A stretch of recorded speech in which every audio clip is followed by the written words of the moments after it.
The giveaway for this Pontiac, it's a Holden. The giveaway for this Holden ends this Wednesday. Click the link in the description, whynotYouGear.com. Buy a mug or a digital download and get entered to win this 500 horsepower Holden. My mom was burning stuff in the beginning of this video. Most Corvette drivers should have bought this.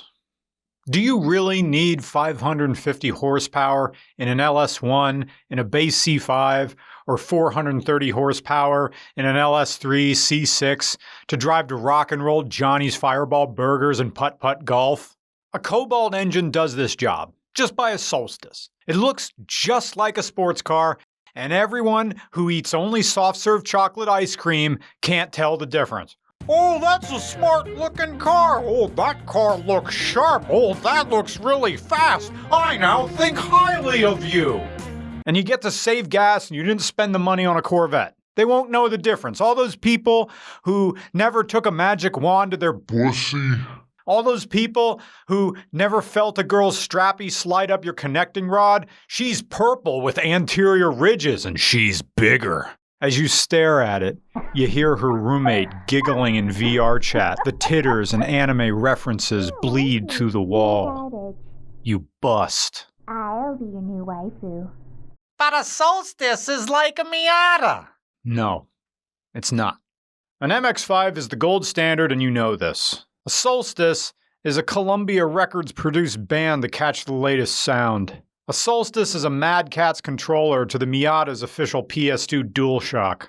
A Miata is Caves of Steel. A Solstice is Tech War. A Miata is Heath Ledger's Joker. A Solstice is Jared Leto. Just like the GTO, I'm catching GM competing with GM here. That old Fiero vibes. Pontiac Solstice. Fiero. Part 2. Or 3. I'm Adam. This is my wife's 2007 Pontiac Solstice. We've had it for a little over 2 years. She was looking for a convertible, something small, and we were looking on Craigslist for a couple of different things, mainly these and then the NC generation Miatas. When we found this one owner, great condition and only 50,000 miles on it at the time, so we went and picked it up. It's her daily driver. She's driving it almost every day, but whenever it's nice out and there's an opportunity for a week or two, if it's really nice, I'll try to see if I can steal this for a little while to drive it to work. 2007 Pontiac Solstice. All the plastics tell you this is the 2000s. The inconsistent quality tells you it's General Motors in the 2000s. The Pontiac Solstice should have been enough to get people to rethink Pontiac, but it came along too late to matter.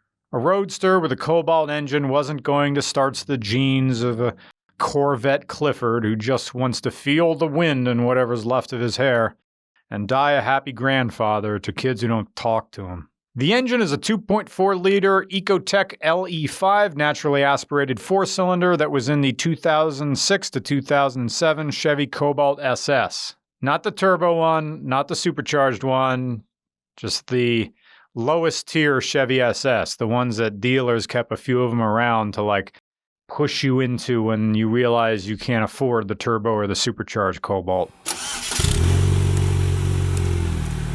Horsepower is 173 at 5,800 RPM and 164 foot-pounds of torque at 4,500 RPM. The automatic transmission has 5 gears. It's the 5L40E. You also found that in Pontiac models, as well as Cadillac, BMW, and Holden in the GM Sigma family. 5th gear is overdrive and has a torque converter. This was Pontiac's first two-seater since the Fiero, arguably a more youth-oriented car than the Pontiac had ever made before or since. And you'd think the Solstice would aim for the same sort of crowd. But rather than drawing in the kind of young people who went crazy for the Fiero, it ended up drawing in their parents. According to a study by Haggerty, boomers accounted for 62% of buyer interest for the Solstice. It was more popular with boomers than paying for a landline when you could just get a cell phone. And it's not that Pontiac didn't try to build anticipation for the Solstice across all demographics.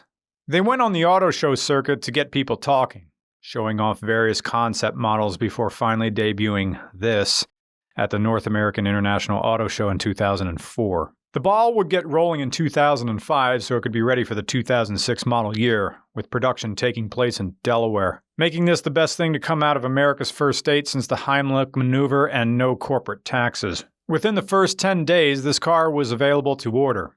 Pontiac received 7,000 orders. By winter, the total number of orders would be up to 13,000. That was beyond expectations of a brand that had been in decline long before the recession actually hit. Of course, production delays threw cold water on some of the hype, and people didn't start getting their cars until the following March. But here's the thing.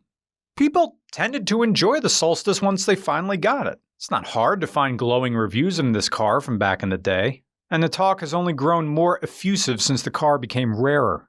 My second car was a 93 Miata, and so unfortunately it's always being measured against that, and it doesn't quite make the cut, but it still has a lot of a similar feel. It's a small car, it corners pretty well, it's quick enough that you're not too bored, and it's definitely fun to drive, especially if we're out somewhere like this. As far as repairs, it's been absolutely flawless. We've put probably 15,000 miles on it, and it's needed nothing other than some camshaft solenoids, which were cheap and just right on top of the engine, went in super easily, and then just like fluid changes, stuff like that.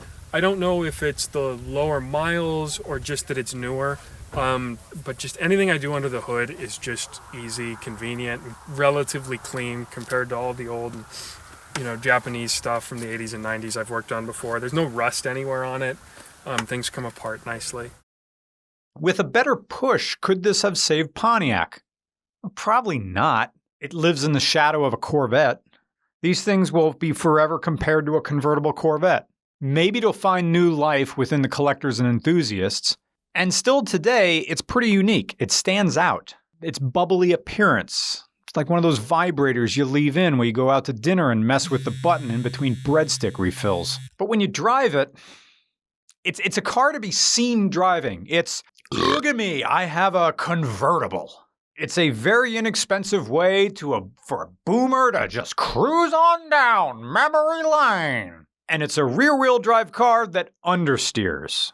It's a low car that body rolls. It has an automatic that can't even pick a gear when faced with uphill curves, and an engine that always wants to sit at 5,000 RPM. So they're always at odds with each other. The LE5 is a Morgantown husband who says he's from Philly, reciting Tim Dillon bits, and the 5L40E is a wife in a sundress and big shades folding her arms and saying, "That's not funny."